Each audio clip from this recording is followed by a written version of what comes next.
Oke, ya, terima kasih. Jadi, saya mohon maaf, sama seperti kalian, hari ini saya kelihatan fotonya doang ya. Soalnya ini sedang nggak di rumah, jadi lagi nggak pakai baju formal. Nah, jadi kita anggap aja ini podcast gitu ya. Siap, Pak. Ya, ya. Jadi, eh sudah dibagi apa belum sama Nana ininya apa? Iya, Diktatnya Pak. tadi? Ya, silakan dibagi ke teman-teman. Oke.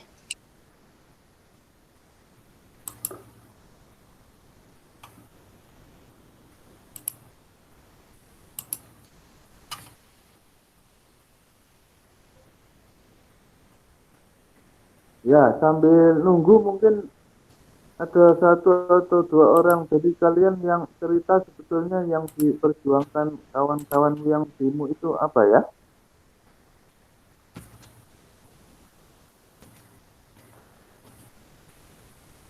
Hmm, Katanya semalam ada ini apa diskusi online ya? iya, Pak, 2 hari berturut-turut. Nah iya. Kalau ada yang ikut intinya apa itu? Saya nggak bisa ikut ya. Mas Fat kan, Pak, ikut. Oh iya, mana Fathan? Silakan, Fathan. Kalau ada ini kesimpulannya apa itu?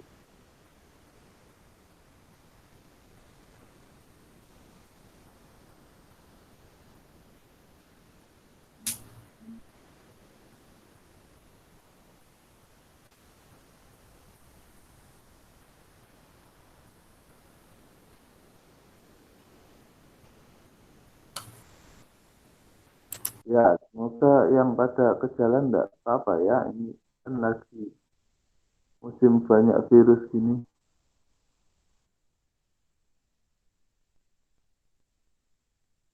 Sudah dapat diktatnya sambil nunggu Fathan? Sudah, Pak. Oh ya, nah itu silakan dibuka. Nah, ini saya belum menambahkan halaman ya di. Assalamualaikum Pak, bisa kedengeran ya Pak? Ayo, sudah kedengeran. Gimana? Jadi terkait dengan pembahasan 2 hari Pak, kajian yang sudah dilaksanakan oleh Hima, itu ada 2 aspek sih Pak yang sebenarnya dibahas. Yang pertama itu Omnibus Law dari sudut pandang ekonomi, dan itu kemarin teman-teman bahas, karena kan kenapa kok dibahas dari sudut pandang ekonomi itu banyak kabar yang beredar gitu Pak di media bahwa pemerintah membuat Omnibus Law ini karena pengen adanya peningkatan investor yang masuk ke Indonesia, terus banyaknya perusahaan-perusahaan yang mendirikan usahanya itu di Indonesia karena diberikan kemudahan lewat Omnibus Law ini. Jadi teman-teman semalam selama 2 hari itu meninjau dari sudut pandang ekonomi yang seperti itu, lalu menyoroti pasal-pasal yang dipermasalahkan di publik gitu Pak. Contohnya ada provinsi itu Halo, dihapuskan gitu Pak, diganti upah per jam. Dan sebenarnya upah, ada, bagaimana Pak? upah apa tadi? Kayak kepotong tadi.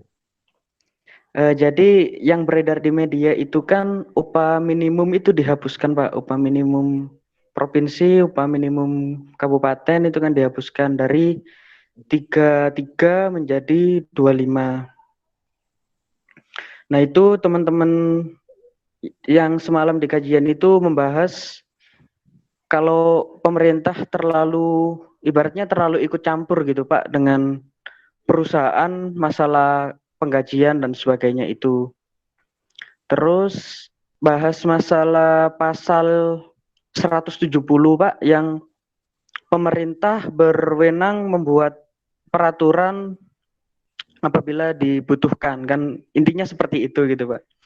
Nah itu ditakutkan sama masyarakat yang beredar di media itu ketika pemerintah bisa menentukan mereka membuat peraturan di luar apa itu namanya Pak, di luar perpu ya itu takutnya nanti bisa mempengaruhi jalannya perekonomian yang ada di Indonesia. Jadi lebih ke diktator gitu ya Pak, yang mungkin kesimpulannya yang ditakutkan oleh teman-teman. Cuman yang disoroti juga nggak banyak Pak dari kajian kemarin itu, ya pasal-pasal yang bermasalah aja dan sebagainya.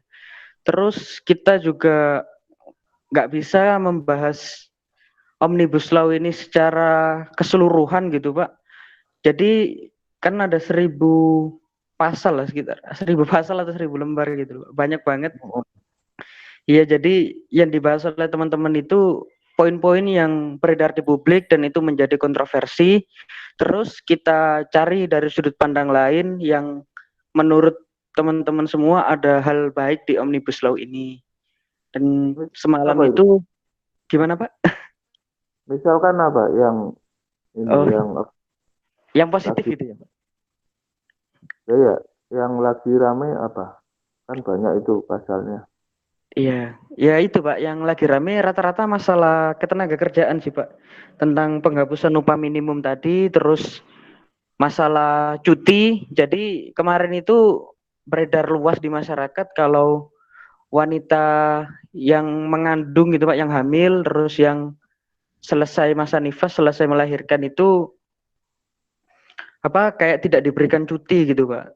Terus meskipun diberikan cuti itu haknya gajinya itu nggak dipenuhi gitu.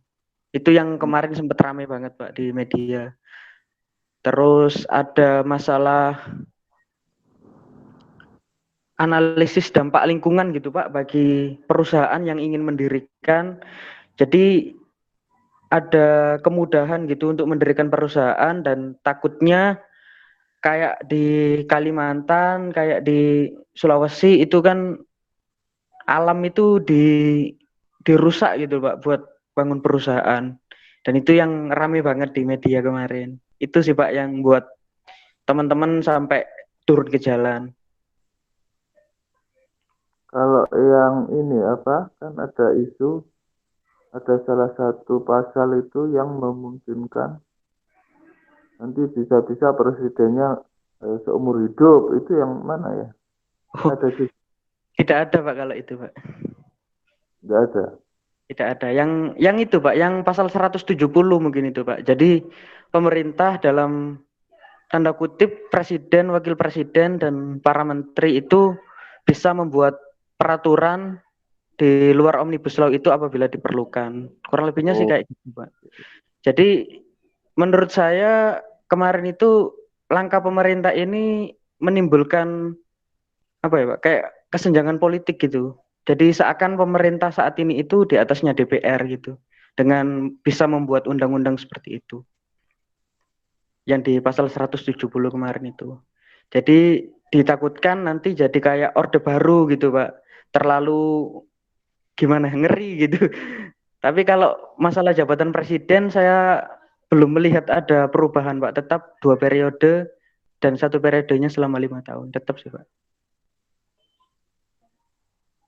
yang baru disahkan DPR kemarin, yang ada berita itu kalau kalian nonton ya, Demokrat walkout itu dibahas juga.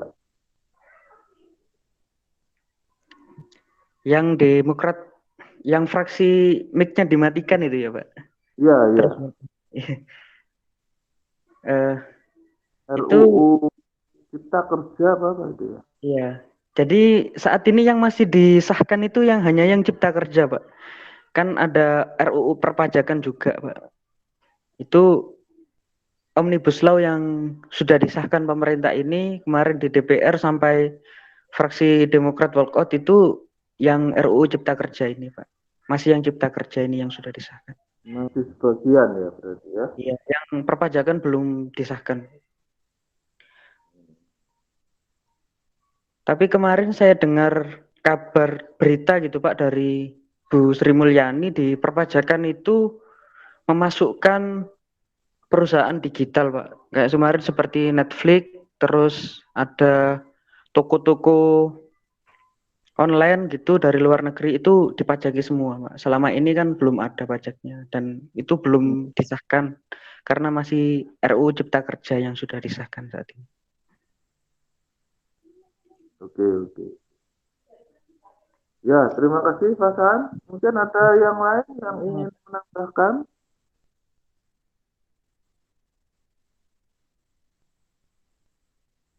Yang ikut selain Fathan? Barangkali itu dibahas di grupnya dosen itu, katanya anak-anak baru pada vokal juga ya. Iya Pak, alhamdulillah lumayan aktif juga. Etis apa ekonomi? Saya kurang tahu Pak, soalnya kan enggak ikut panitia ini kemarin PKKMB, jadi kurang tahu anak-anak mahasiswa baru dari prodi. Oke, ya sudah. Terima kasih ya Pak San ya. Nanti sebetulnya yang menarik berarti itu tadi ya yang bisa kita bahas, yang bisa kita kaitkan sesuai dengan perkuliahan kita ya, tentang ini apa, pemerintah dianggap terlalu ikut campur mengenai upah buruh begitu kan ya. Nah, sebetulnya sepertinya sudah pernah saya sampaikan ya tentang hal ini ya. Kalau nggak di mata kuliah ini ya mata kuliah sebelumnya mungkin ya, tentang mekanisme pasar kan begitu. Jadi kan Rasulullah bilang, aku tidak ingin dibangkitkan kelak di hari kiamat sebagai orang yang menzalimi orang lain, karena zat yang mengatur supply demand itu kan Allah sendiri kan begitu ya. Keseimbangan pasar itu Allah sendiri yang mengaturnya. Nah, termasuk dalam hal ini berarti upah buruh, kalau kita kaji ya, kan upah buruh itu bisa naik turun sesuai dengan supply demand kan begitu ya. Kalau memang itulah kenapa di beberapa daerah nggak sama kan begitu ya, supply-nya mungkin di beberapa daerah banyak buruhnya, kemudian permintaannya kurang atau bagaimana, itu kan membentuk keseimbangan sendiri. Nah, begitu apa namanya, pemerintah mematok harga secara sepihak, itu akan ada keseimbangan yang rusak kan begitu ya. Keseimbangannya rusak. Kalau kita belajar di mikroekonomi, nah itu ada namanya floor price dan ceiling price. Patok di harga bawah keseimbangan atau di atas keseimbangan. Nah, dua-duanya sebetulnya ada konsekuensi yang nggak bagus, gitu ya. Kalau misalkan UMR dipatok agak tinggi, gitu ya, agak tinggi karena menuruti misalkan pemerintah, wah daripada apa buruh demo terus dinaikkan sajalah upah minimumnya regional, gitu ya. Nah, buruhnya senang kan, minimal ada minimalnya begitu ya, berarti pasti naik upahnya. Nah, tapi ada yang nangis. Yang nangis adalah para pengusaha, perusahaan. Nah, nangisnya para pengusaha itu enggak terus curhat ke pemerintah, mewek-mewek, apa mengibah gitu enggak. Jadi yang namanya pengusaha kan juga punya pilihan. Kalau memang di daerah yang UMR-nya mahal, nggak bisa ini apa, tidak bisa menutupi cost-nya, akhirnya ya pindah saja perusahaannya. Kan dihitung, semuanya serba dihitung. Yang namanya kalau kita pelajari di akunting atau di manajemen itu komponen pengeluaran perusahaan yang paling besar salah satunya kan gaji karyawan atau upah buruh ya. Itu salah satu komponen terbesar. Apalagi kalau karyawannya banyak begitu ya, sampai ribuan misalkan. Nah, yang namanya upah kelihatannya kan sedikit, misalkan dari 3 juta naik jadi 3,5 gitu ya. Kelihatannya cuma nambah 500. Masalahnya 500 kali ribuan. Nah, itu yang bikin puyeng eh, pengusahanya kan begitu ya. Kalau cuma pegawainya 1 2 orang nggak apa-apa, masih BEP mungkin ya. Nah, kalau ribuan kali 500 ya bangkrut bisa-bisa. Nanti kalian bisa browsing, cari-cari berita, banyak perusahaan yang harus memindahkan perusahaannya ke daerah lain yang UMR-nya lebih masuk akal begitu ya. Jadi gara-gara dipatok ini terpaksa mau nggak mau cari tempat lain. Ya bayangkan betapa pusingnya jadi direktur kan begitu ya. Sudah tiap May Day di demo, gitu ya penghasilannya ngepres, UMR-nya dinaikkan pula sama pemerintah ya, daripada pusing-pusing pindah saja. Atau yang kayak lagi viral tuh katanya pindah warga negara sekalian gitu ya. Nah itu kalau dipatok. Jadi begitu. Walaupun nanti sebetulnya kalau kita pelajari lebih dalam lagi di kalau nggak di sini ya di fikih muamalah atau di pelajaran yang lain ya, ada beberapa ulama yang berpendapat bahwa pada beberapa kasus tidak masalah pemerintah mematok harga, misalkan ketika ada penimbunan atau ihtikar gitu ya, apa penimbunan barang-barang produksi secara sengaja oleh pihak-pihak tertentu, nah, merusak harga pasar. Nah, karena ada hal itu pemerintah berhak untuk mengintervensi. Bagaimana caranya? Caranya yang misalkan mengobrak-abrik apa perusahaan yang nakal-nakal itu, apa gudang-gudang. Kemarin tuh kasusnya gula kalau nggak salah ya, ya gudang-gudang gula yang ditimbun itu di razia begitu ya. Kemudian selain itu juga operasi pasar, melaksanakan operasi pasar, menjual gula dengan harga murah di bawah pasar untuk masyarakat yang tidak mampu seperti itu. Nah, itu menurut beberapa ulama boleh intervensi yang seperti itu, gitu ya. Nah, makanya perlu dikaji juga ini masalah seperti ini ya. Tetapi secara umum, kalau di dalam kajian ekonomi Islam, yang namanya harga itu kalau bisa dibiarkan berkembang secara alami ya, sesuai dengan supply demand, begitu ya, sesuai dengan mekanisme pasar. Oke, nanti kita lanjutkan lagi. Nah, sekarang kita kembali ke materi. Jadi silakan dibuka. Ini kalau saya hitung itu bab ketiga ya, walaupun nggak ada tulisannya bab 3, nanti silakan dicari ini peran dan fungsi keuangan publik pada sektor privat, publik, dan sosial sektor. Ya. Bab ketiga, kalau nggak salah ya.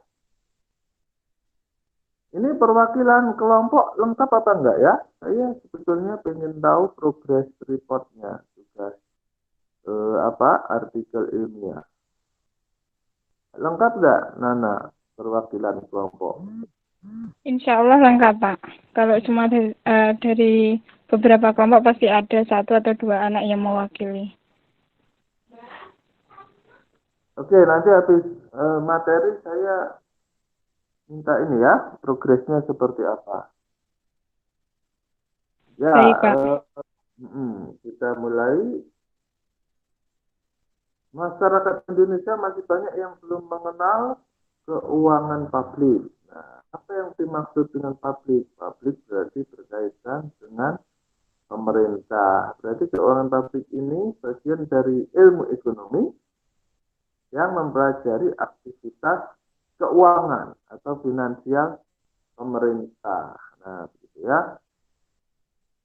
Berarti apa? Berarti adalah bagaimana pemasukan dan pembelanjaan yang dilakukan oleh pemerintah. Setiap keputusan pasti akan ada dampaknya.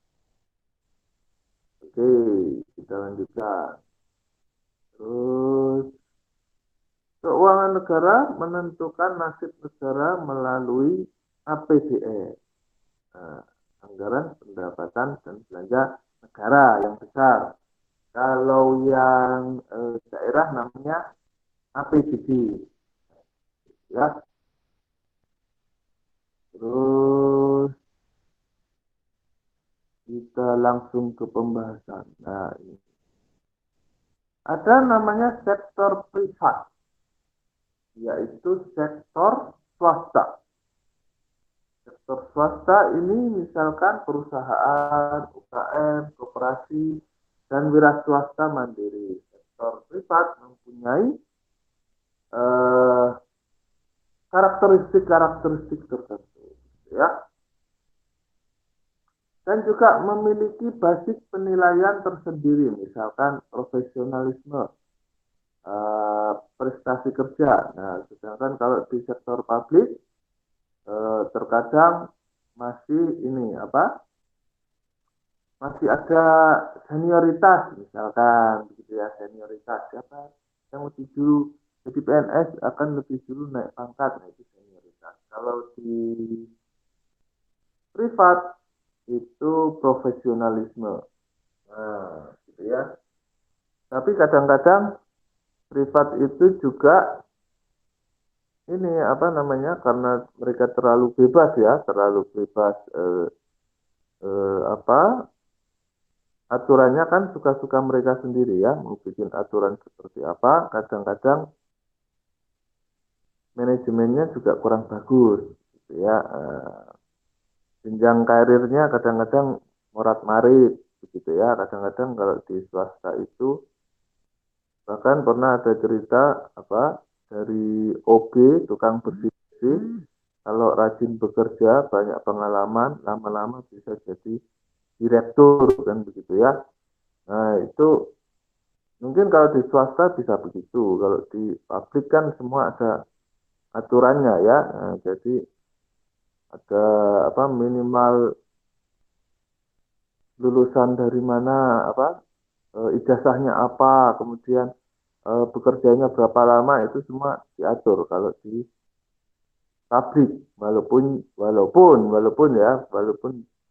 di sektor publik juga kental politisnya juga, nah, kan begitu ya. Ada juga walaupun yang namanya sektor publik itu sudah diatur, sudah punya sistem yang lengkap, tapi tetap ada celah-celah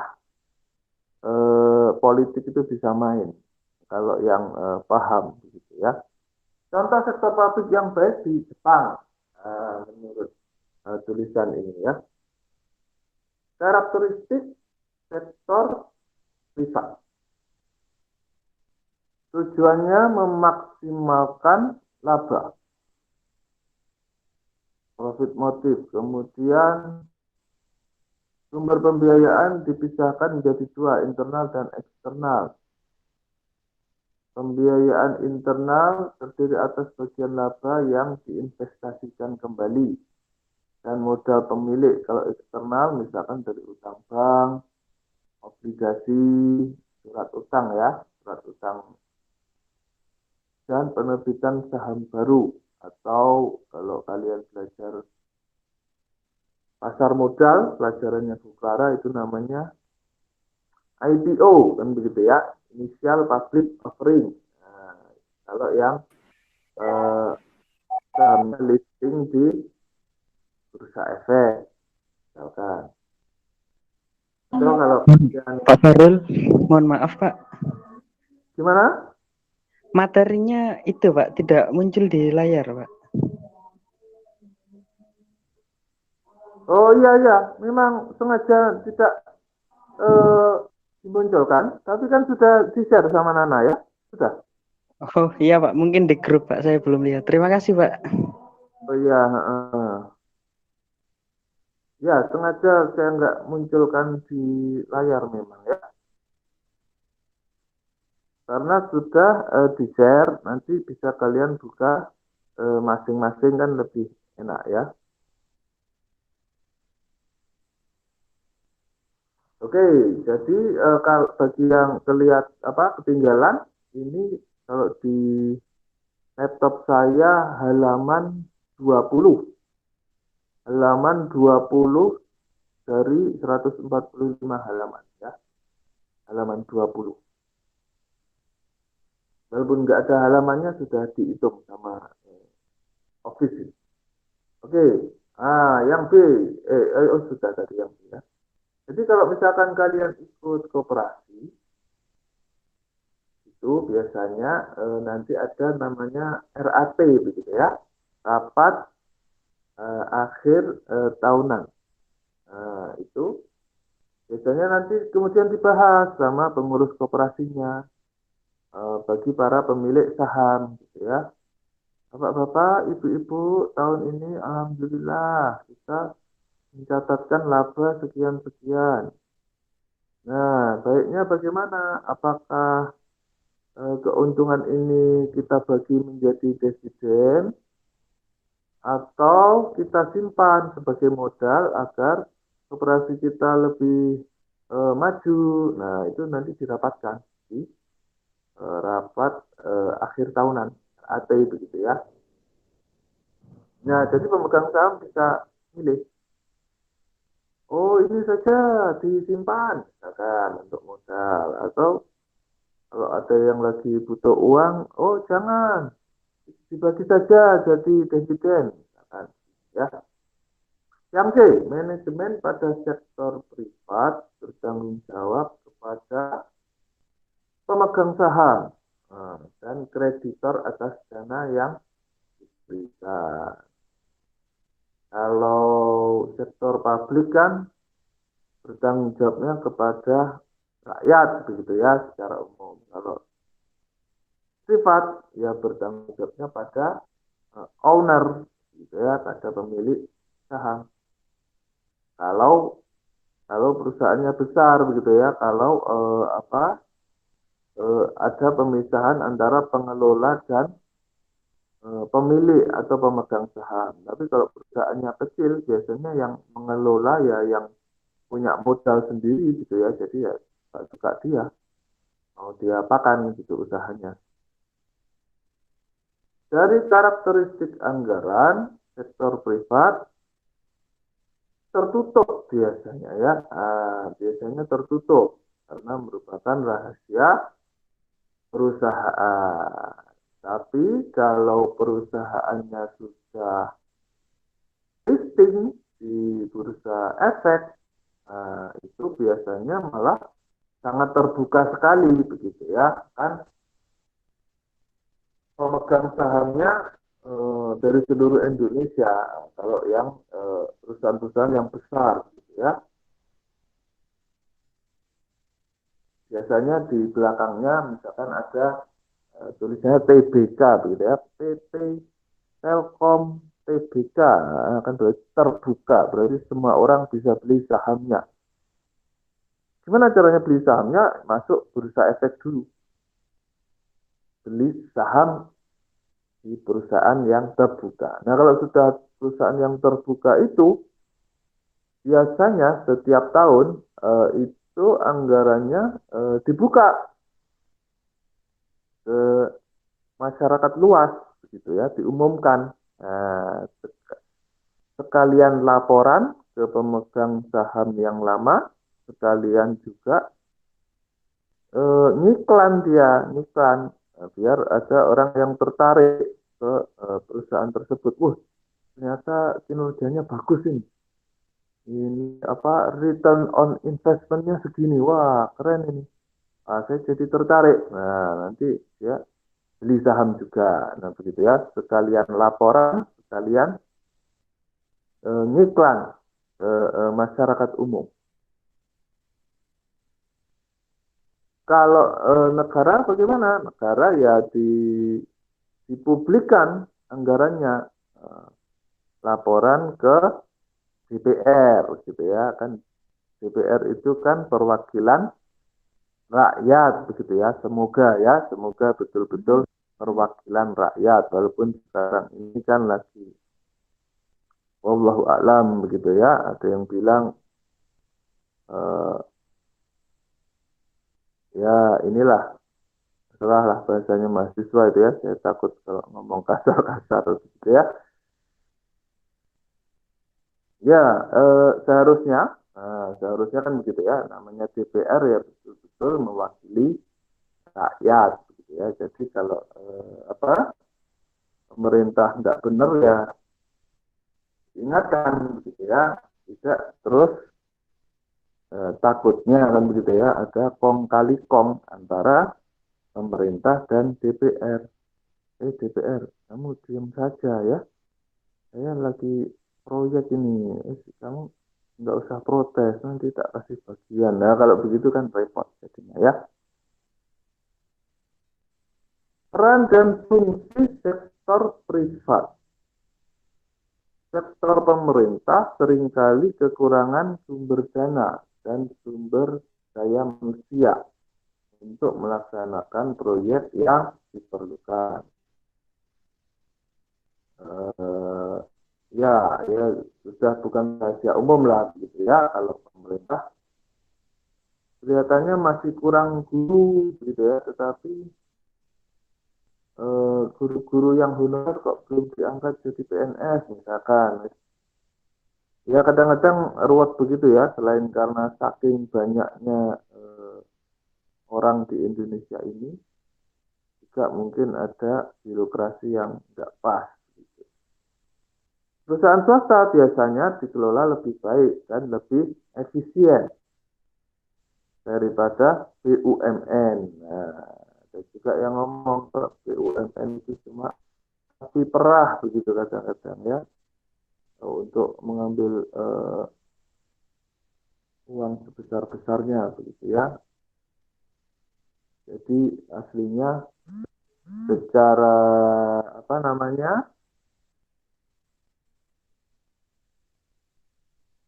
secara bisnis nggak menguntungkan begitu misalkan. Kalaupun untungnya diambil siapa nggak jelas. Partisipasi swasta membantu menyaring proyek-proyek yang bersifat white elephant. Ini apa ya? Aduh, saya lupa belum ngecek. Ini apa white elephant ini? Gajah putih ya. Tidak jelas kelayakan ekonominya. Oke, jadi pemerintah itu seringkali punya proyek-proyek ya. Nah, misalkan proyek pembangunan jalan raya atau proyek pembangunan jalan tol misalkan ya. Nanti kemudian ditenderkan, gitu ya, dilelang proyeknya. Sebentar, saya perlu sebentar.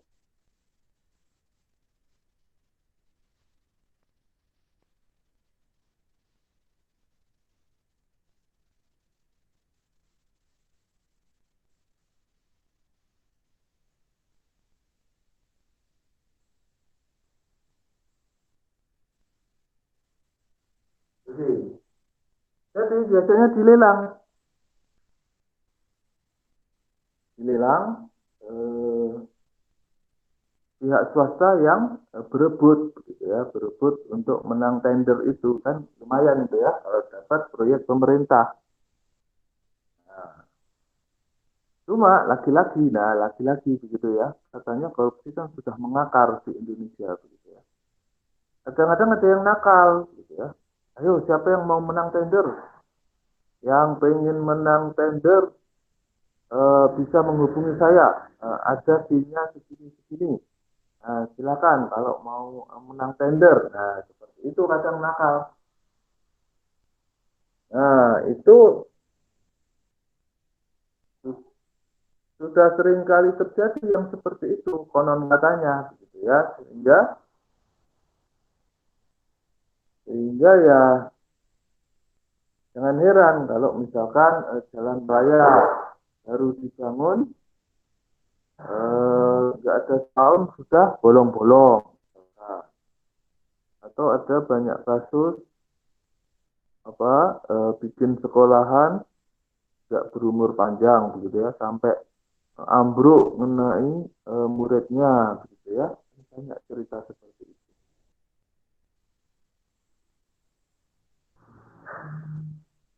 Nah, partisipasi swasta membantu menyaring proyek yang tidak jelas kelayakan ekonominya. Kadang-kadang pemerintah bikin proyek yang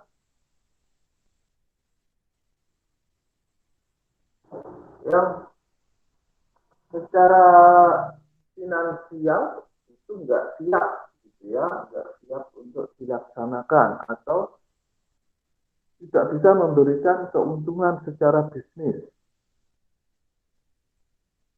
Kadang-kadang gitu ya, kadang-kadang kalau pemerintahnya nakal itu kan setiap tahun itu dikejar ya, dikejar oleh yang namanya anggaran. Nah, yang namanya anggaran itu setiap tahun harus habis. Kalau anggaran itu tidak terserap, gitu ya. Kalau anggaran itu tidak terserap, maka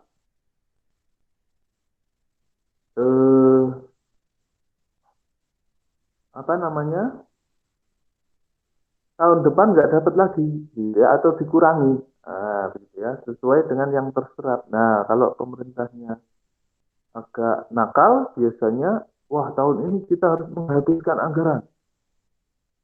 Bahaya nih kalau tidak terserap, tahun depan nggak dapat lagi. Nah, akhirnya bikin proyek-proyek yang sebetulnya nggak dibutuhkan. Kadang-kadang begitu ya.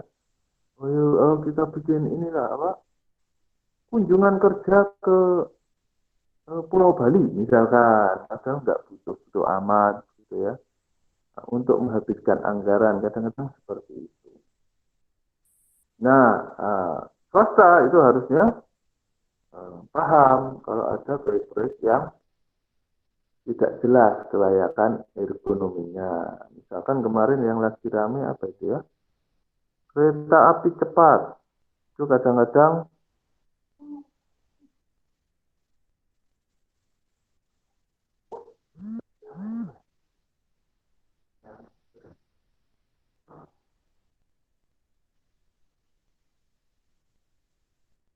ya ada beberapa pihak yang berpendapat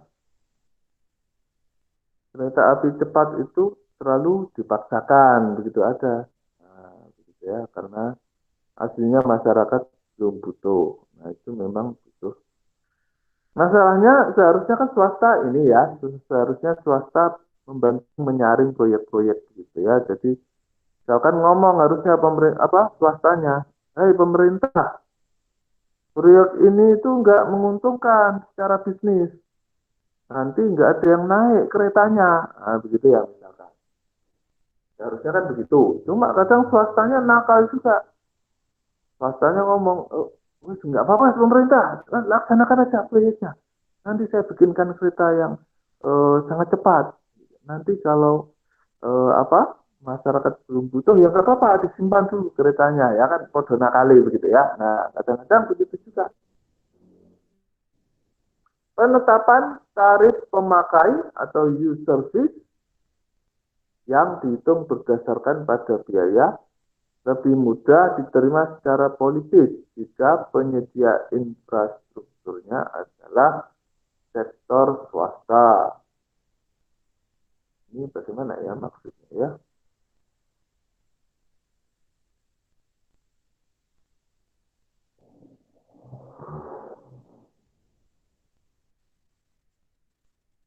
Oke, jadi kalau apa yang menang tender pihak swasta itu lebih mudah diterima secara politis daripada kalau yang menang tender perusahaan negara kan lebih mencurigakan gitu ya, lebih mencurigakan. Ini siapa yang menang tender apa kereta api ini?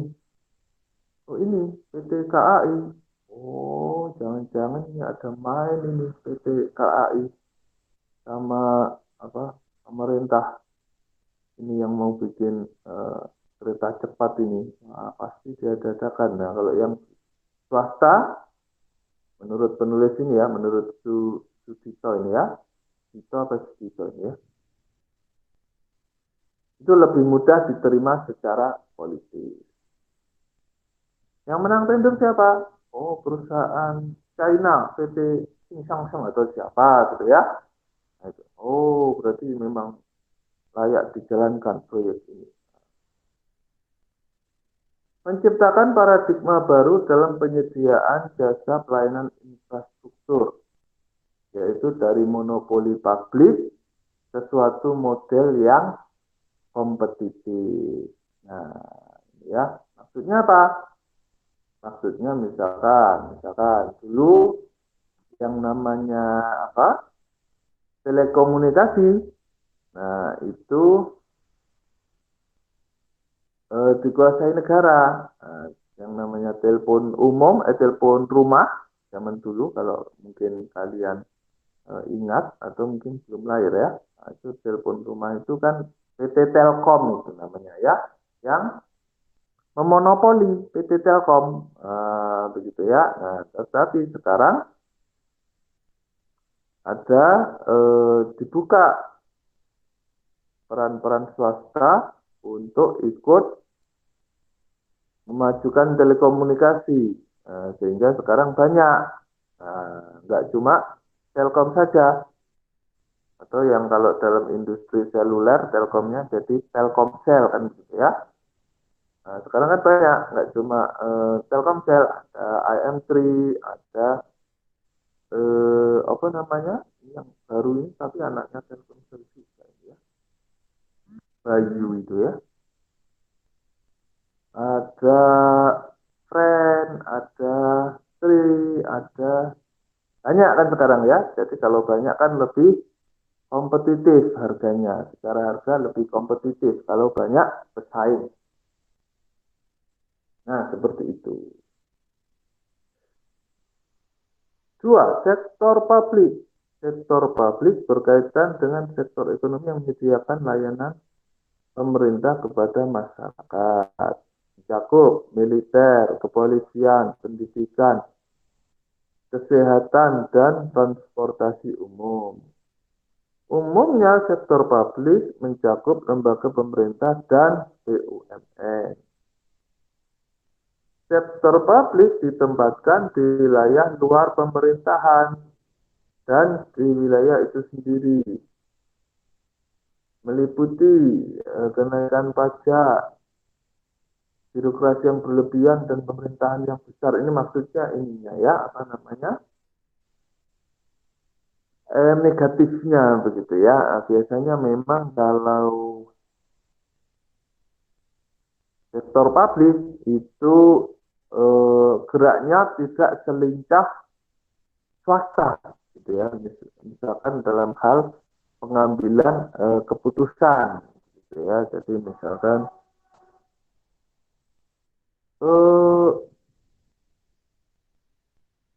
sebuah kampus negeri mau bekerja sama dengan kampus swasta, misalkan, gitu ya. Yang kampus swasta misalkan mengajak ini apa? Ayo kita bekerja sama pertukaran pelajar, begitu ya. Yang swasta langsung, baik, sudah kita kirim begini. Nah, yang negeri masih, oh maaf, kami harus konsultasi dulu dengan menteri, kemudian dengan presiden, birokrasinya jangan kali lebar. Kalau negeri, gitu ya, karena memang banyak aturan yang terlibat. Kalau swasta biasanya karena lebih kecil, lebih ringan, strukturnya lebih padat, begitu ya, geraknya lebih lincah biasanya. Implikasinya, jadi sektor publik ini organisasi yang menggunakan dana masyarakat, seperti organisasi pusat, organisasi Pemda, organisasi parpol, LSM, yayasan. Kalau ini publik tetapi bukan negara, begitu ya. Ada parpol, LSM, yayasan, organisasi pendidikan, dan tempat ibadah. Nah, itu sektor publik tetapi yang bukan pemerintahan. Menurut Mahsun, karakteristik sektor publik pure non-profit, ada yang quasi non-profit.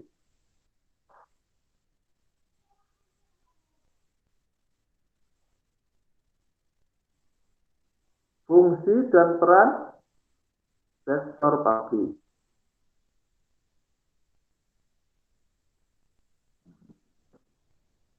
Sektor publik merupakan kesatuan ekonomi yang ditangani sesuai dengan kewenangannya dalam rangka satu, alokasi sumber ekonomi yang langka. Misalkan kalau di dalam ekonomi Islam, secara sederhana kan Rasulullah pernah bersabda bahwasanya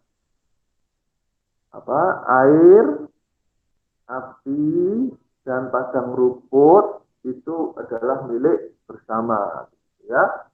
Nah, kalau kita analogikan hal itu dengan zaman sekarang, kan begitu ya. Misalkan air itu berarti apa? Berarti ya PDAM, begitu ya, yang dikuasai negara saat ini. Kalau api apa? Api kan sumber energi, misalkan Pertamina, ya, atau PLN. Nah, kalau padang rumput itu kan ibaratnya makanan yang dibutuhkan banyak orang atau hewan. Nah, ibaratnya kalau di Indonesia itu Bulog, gitu ya, yang menjamin ketersediaan beras atau pangan untuk masyarakat. Kan Bulog itu biasanya di setiap daerah punya gudang, gitu ya, gudang beras. Nah, fungsinya apa? Fungsinya adalah ketika harga beras itu mahal, nah itu yang di gudang-gudang itu dikeluarkan untuk menormalkan harga beras, ya. Tetapi kalau harga beras lagi anjlok, petani menjerit, nggak punya uang, itu bisa dijual ke Bulog, seperti itu. Alokasi sumber ekonomi yang langka, termasuk juga minyak itu tadi ya, minyak kan langka ya. Kemudian pengendalian stabilitas ekonomi. Nah, bagaimana caranya? Caranya ya misalkan kebijakan moneter itu kan menyeimbangkan nilai mata uang. Kemudian pendistribusian pendapatan. Bagaimana caranya mendistribusikan pendapatan? Berarti itu kan caranya membagi uang dari yang kaya ke yang miskin. Seperti apa? Misalkan ada bantuan langsung tunai kan begitu ya. Kalau di Islam pakai apa? Kalau di Islam kita biasanya pakai zakat, ada infak, ada ah.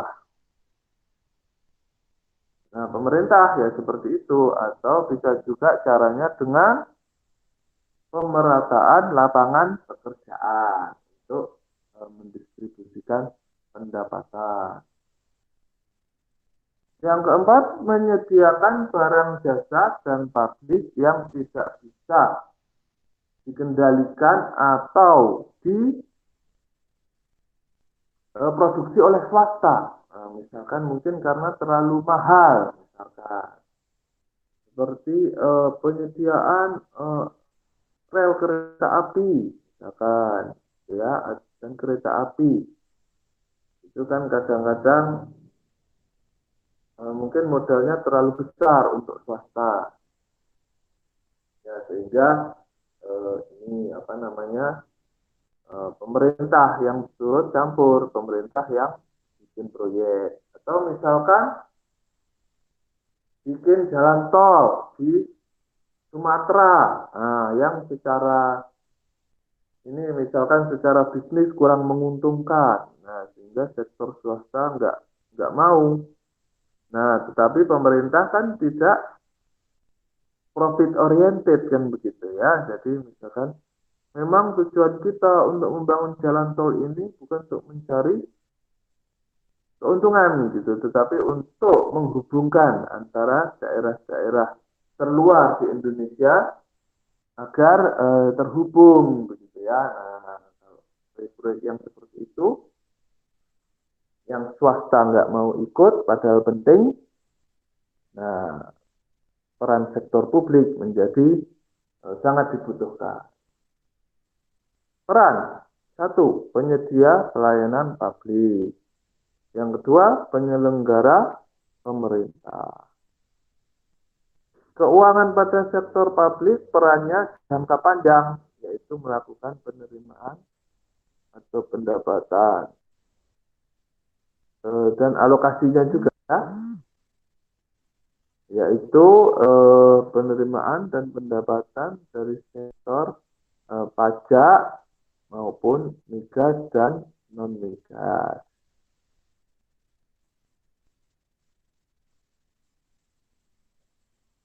Sektor sosial.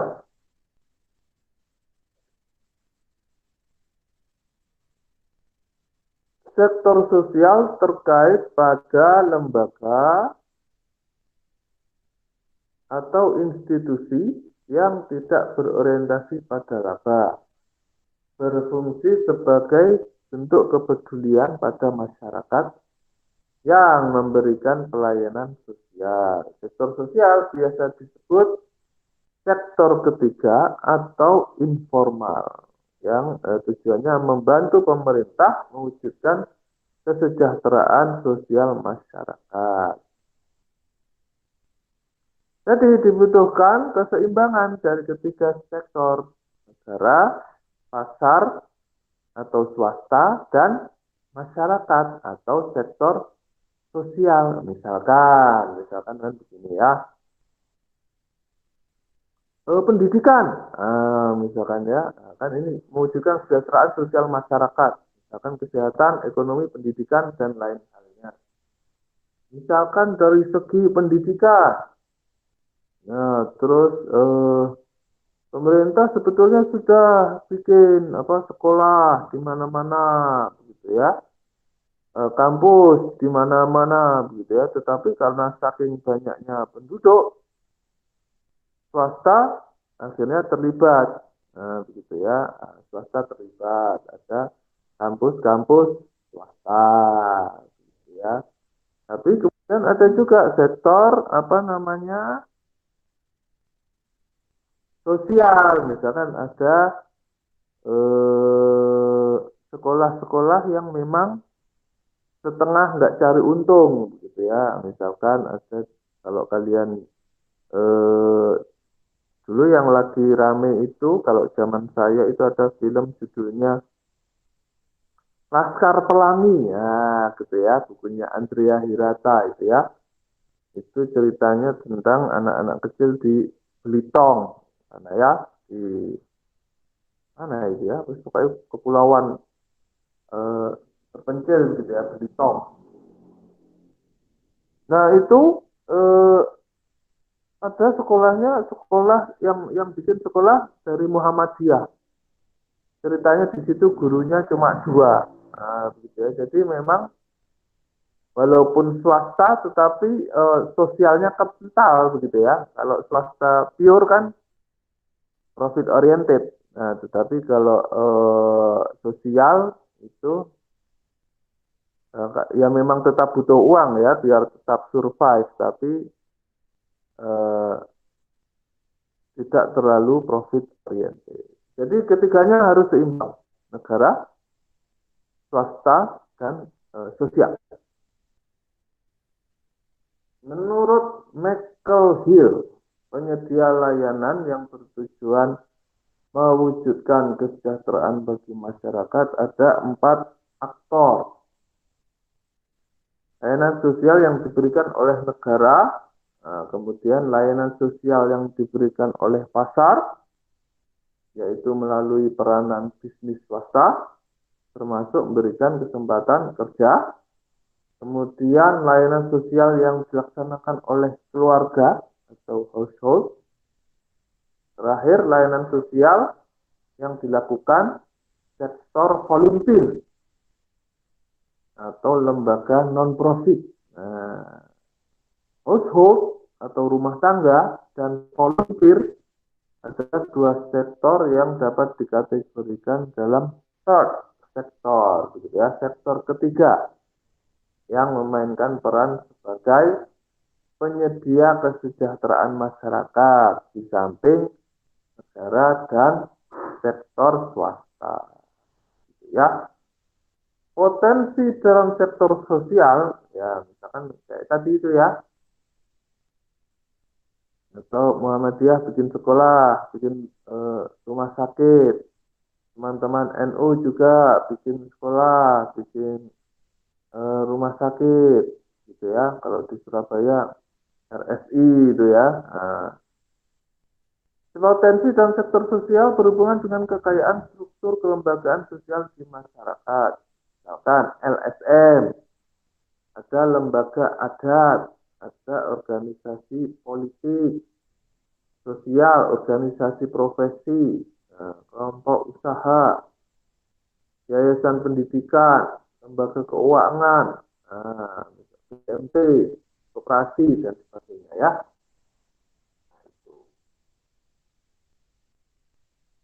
Karakteristik organisasi sektor sosial.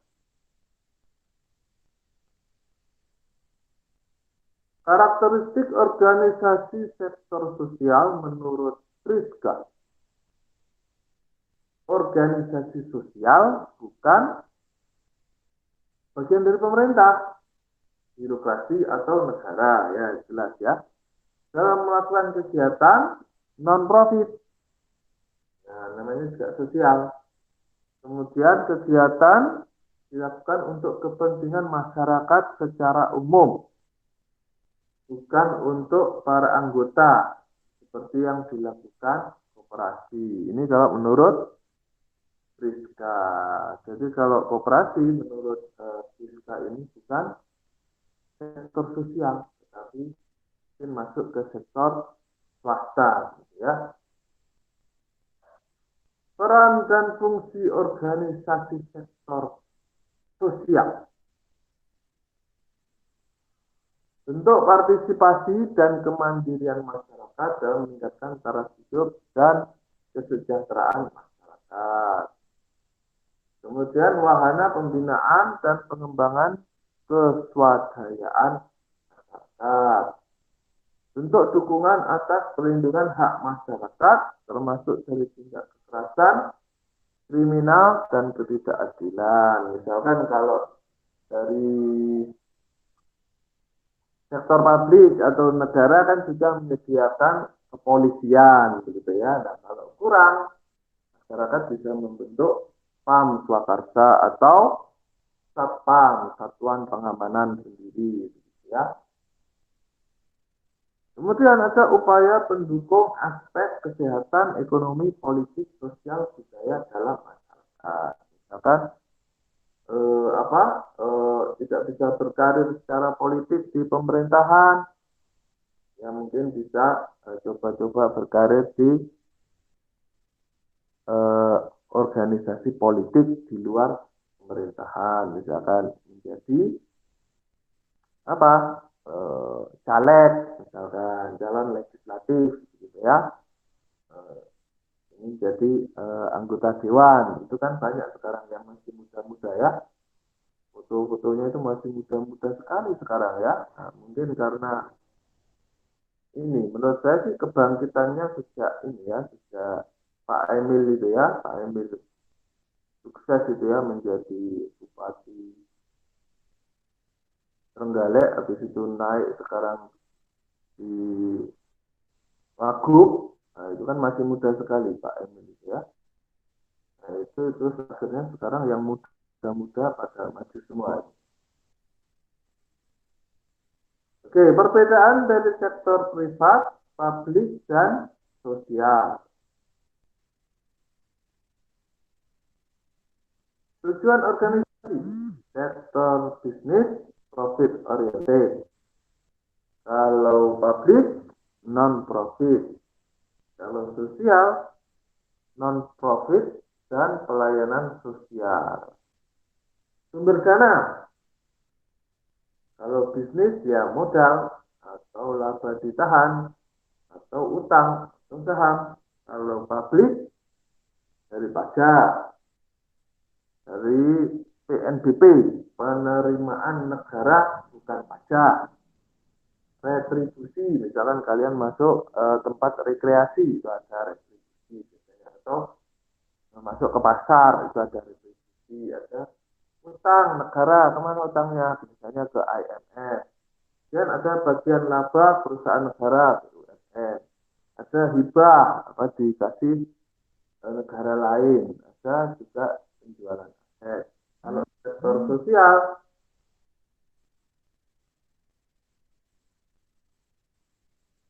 donasi, pendapatan hasil usaha, dan utang. Tapi kalau sosial sih kebanyakan ini ya, mayoritas sih pendanaannya dari donasi, begitu ya, fundraising, dari fundraising. Kepemilikan, bisnis oleh stockholder atau shareholder. Publik dimiliki rakyat. Kalau sosial dimiliki masyarakat. Pertanggungjawaban privat ke pemegang saham atau investor, owner ya. Publik ke rakyat melalui DPR atau DPR daerah. Terus kalau sosial,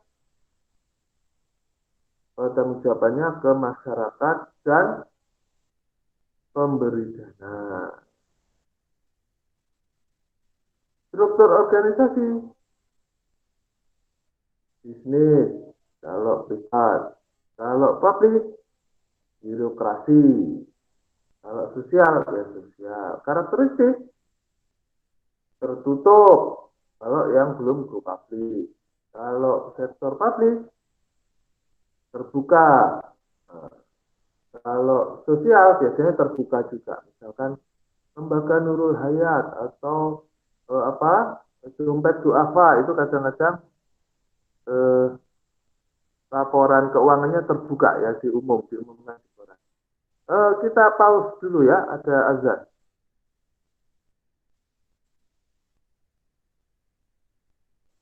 Kalau di tempat saya azannya jam 4 sore, nunggu orang pulang dari sawah.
Oh, ya, ya, ya.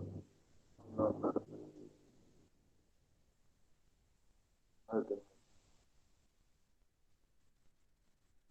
Kalau itu. Ya, kita lanjutkan.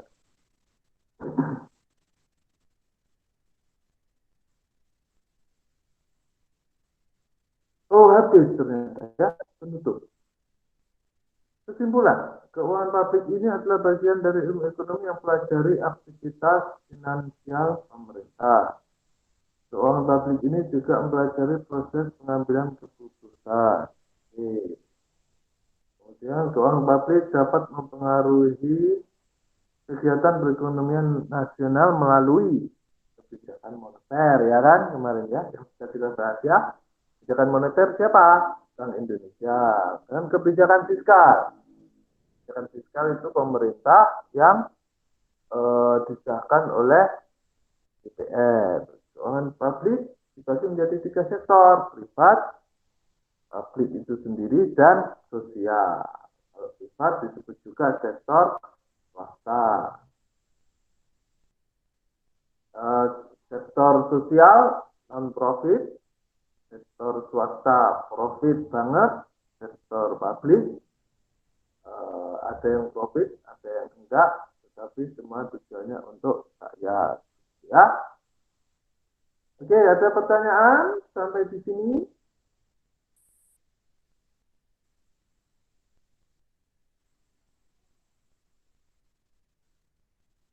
Ada pertanyaan sampai di sini? Kalau tidak ada, saya ingin mendengar progress report masing-masing kelompok. Coba, Nana. Baik, Pak. Sebelumnya ada pertanyaan satu, Pak. Ya, ya, silakan. Pemerintah sebagai penyedia sektor publik, terutama ya sektor publik, kan ada beberapa hal, ada beberapa bidang. Tadi ada militer, kepolisian, pendidikan, kesehatan, dan transportasi. Mungkinkah di dalam beberapa bidang itu ada bidang komunikasi, Pak? Karena semakin ke sini itu pengguna internet kan semakin masif. Mungkin ada harapan besar kayak pemerintah itu bisa menyediakan sektor publik di mana rakyatnya itu tidak perlu lagi untuk membeli paket kuota, tapi ada subsidi dari pemerintah gitu. Oke, bagus itu pertanyaannya ya. Beberapa tahun yang lalu saya dapat cerita itu dari dosen saya ya, bahwa kalau di Amerika itu telepon itu lost gitu ya, lost wes, kayak lagu itu lost apa itu ya. Nah, kalau di Singapura itu konon katanya setiap titik itu ada hotspotnya, jadi nggak ada yang blank. Pergi ke sini ada hotspotnya, ke sini ada hotspotnya, ke sini ada hotspotnya, begitu ya.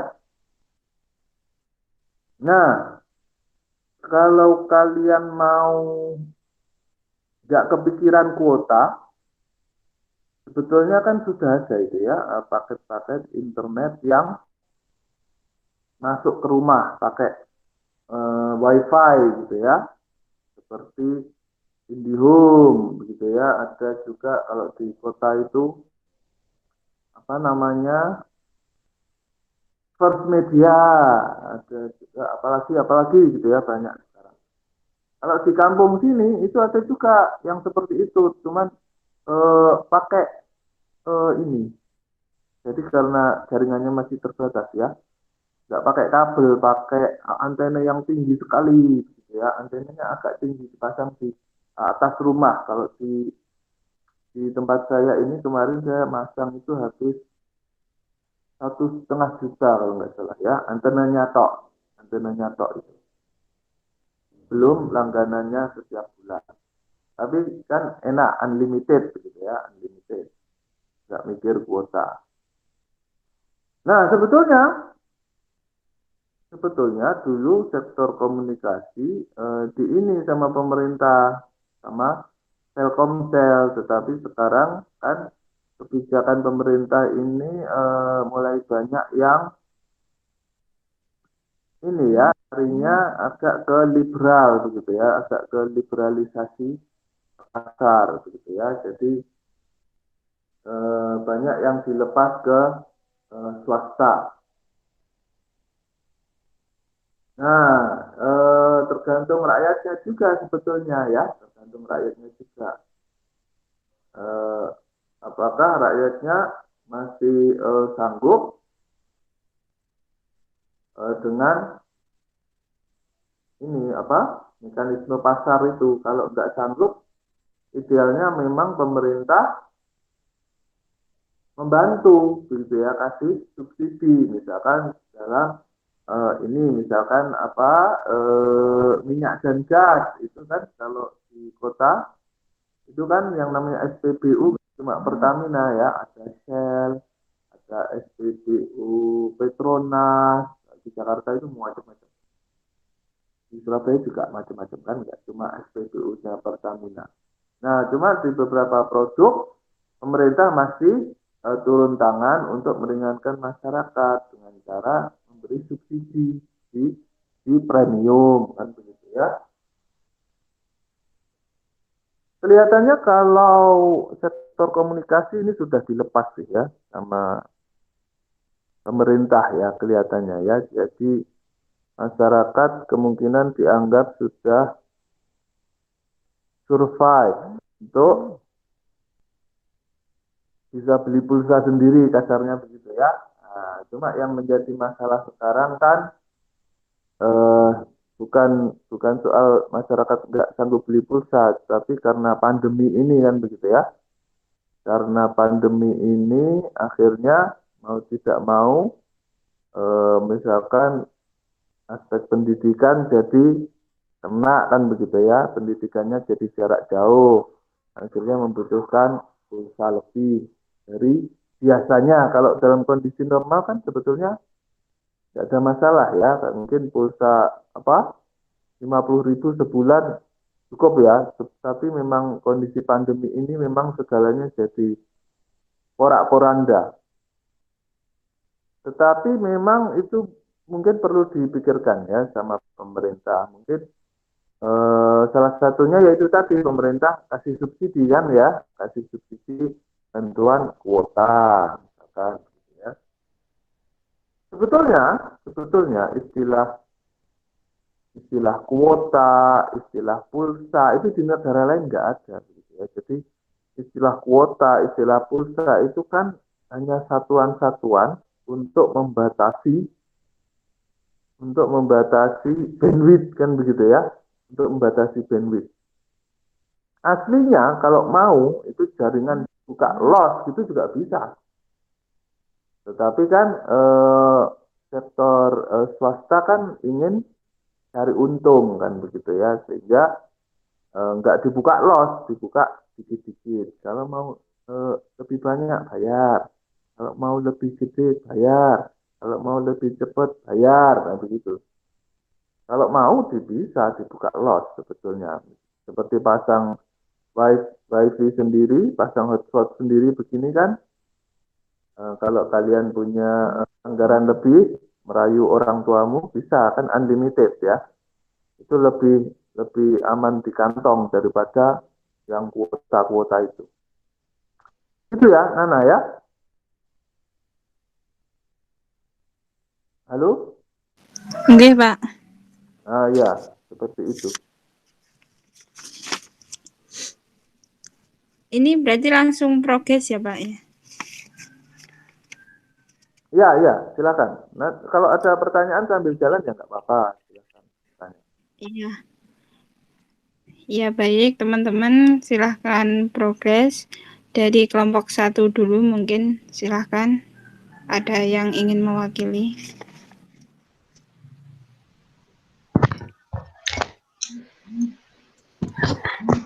Iya, saya mewakili kelompok 1, Pak. Kami Ya, silakan. sudah mengerjakan pendahuluan, terus sekarang masih nyari data buat bagian analisis dan pelaksanaan programnya itu. Udah. Nggak ada kesulitan? Judulnya apa kemarin? Judulnya Bank Wakaf Mikro sebagai solusi pengentasan kesenjangan sosial masyarakat Indonesia.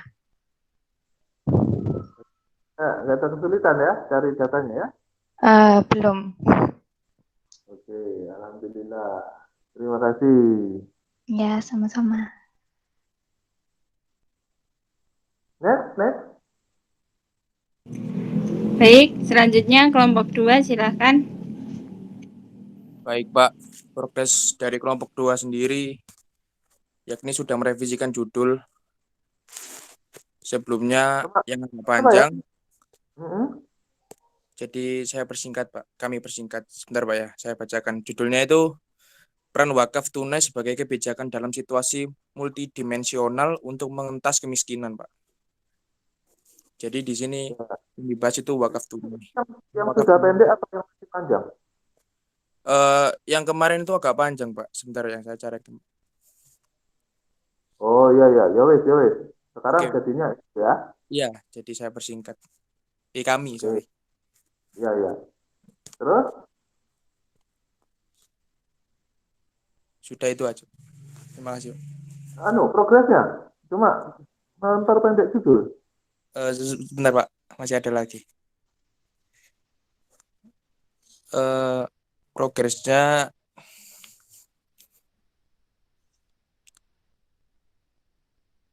sudah membagi tugas, Pak, sama kawan-kawan.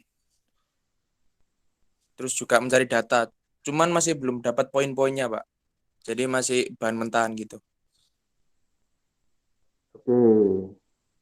Ya, terima kasih ya, Rizky. Jadi ini dosen-dosen ini minggu ini sampai minggu depan itu sudah ditagih soal UTS.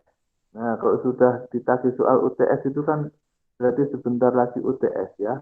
Jadi kayaknya kalian harus agak ngebut sedikit biar nanti selesai pas UTS gitu ya. Next. Terima kasih, Pak. Ya, Terima kasih kelompok 2. Selanjutnya kelompok 3, silahkan yang ingin mewakili.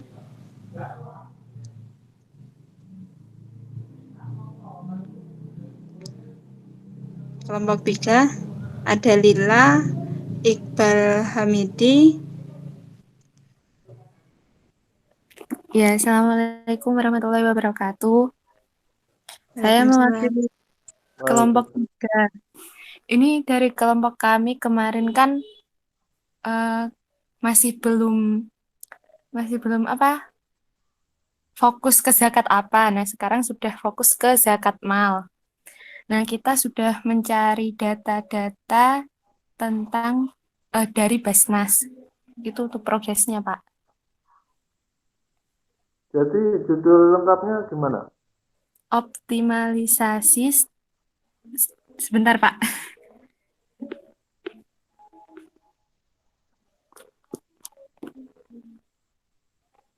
Untuk judulnya, optimalisasi strategi pengolahan zakat mal sebagai pengembangan kemaslahatan umat. Oke. Ya, silakan dilanjutkan.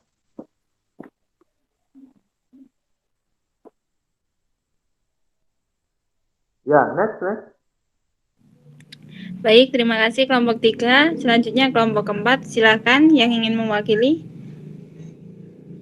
Ya, terima kasih untuk PJ. Dari progres untuk kelompok 4 sendiri, yaitu sudah melakukan pembagian job, terus sudah mulai mencari terkait dengan data, bagaimana kinerja CWLS yang sudah diterapkan, terus mulai menyicil terkait dengan pendahuluan. Ya, terima kasih. Apa ya? Kemarin judulnya apa? Judulnya itu optimalisasi cash wakaf link suku atau CWLS sebagai upaya pemberdayaan UMKM di Indonesia, Pak. Oke, sip. Ya, lagi. Next. Baik, terima kasih. Selanjutnya kelompok 5, dipersilahkan.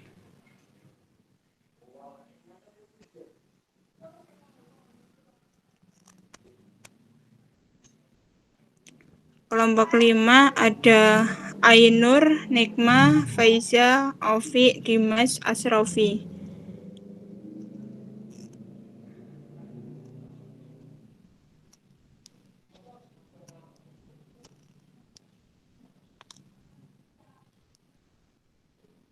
Mungkin bisa di-skip dulu kalau belum siap.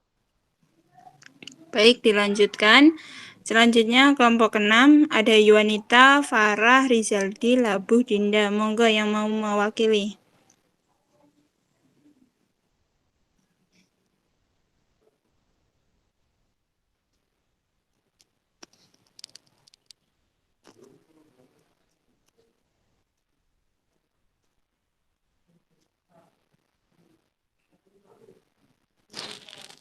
Ada juga. Ada.